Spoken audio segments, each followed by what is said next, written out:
Amen. Praise the Lord. Mukhang seryoso mga. Seryoso ang ating mga mukha. Naliwanagan po ba tayo? Praise God. So, dumako na po tayo sa tithes and offering. Buksan po natin ang ating Biblia sa Deuteronomy 8:18. Sabi po ng Panginoon, kundi iyong alalahanin ang Panginoon mong Diyos, sapagat siya ang nagbigay sa iyo ng kapangyarihan upang magkaroon ka ng kayamanan, upang kanyang papagtibayin ang kanyang tipan na kanyang sinumpa sa iyong mga magulang, gaya nga sa araw na ito. Amen. So, di po ba in times of plenty, lagi po natin iniisip na, di ba kung tayo meron, dapat po natin i-remind ang sarili natin na yung walang-wala po tayo, di ba? Paano tayo be-bless ni God, di po ba? Madali natin kinakalimutan si Lord pag alam natin meron na tayo, di ba? Pag in times of success, in times of happy days, di po ba? Amen. Let us remember po that it is God who bless us with abundance. Amen?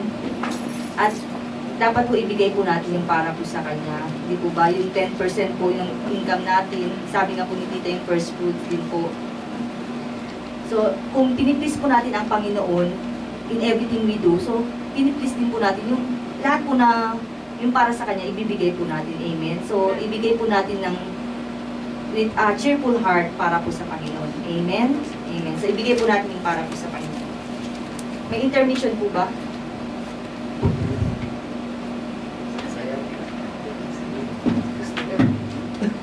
Derby yata eh.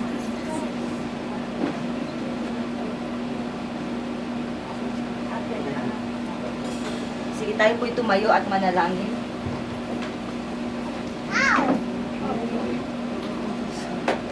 Yes, oh God, Ama namin na sa langit, makapangyarihan sa lahat.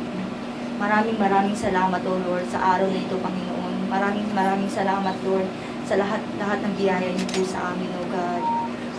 Lord, humihingi po kami ng tawad, O Lord, na forgive us, O God, for how many times, Lord, na hindi namin naibibigay yung para po sa inyo. Lord, help us to obey you, O God. Help us, Lord, to please you in everything we do, O God, in tithes and offering, in first fruits. Tulungan mo kami, O God. Hindi man namin kaya, Lord. We are selfish, O God. Pero tulungan mo kami, Lord, na maibigay namin yung para sa inyo. Thank you, Lord, na napakabuti niyo, Lord, na napakabuti. Thank you for your faithfulness, for your goodness in our lives, O God, na patuloy ka nagmamahal sa amin, O God. Salamat, Lord, sa lahat, O God. Ganun, Lord, i-bless niyo po, O God, ang tithes and offering na ito, Panginoon, na magamit lang po sa inyo, O God, to reach more lost souls, Panginoon. Ganun din, Lord, i-bless niyo po mga kapatid ko, O God, na nagbigay, Panginoon. Bless them abundantly, O God. Bless them indeed, O God, na maranasan nila, Lord, yung pagpapahala mo, O God, sa buhay nila, Panginoon. Thank you so much, O God. We give you glory, we honor you, Lord, in the mighty name of Jesus Christ of Nazareth. Amen.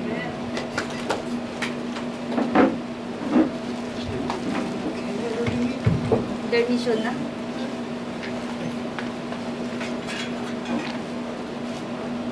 Intermission? Testimony. Ay, testimony pala. Sir. Testimony. May birthday. Birthday. Birthday pala si Kuya Leo. Testimony daw po, Kuya. Super.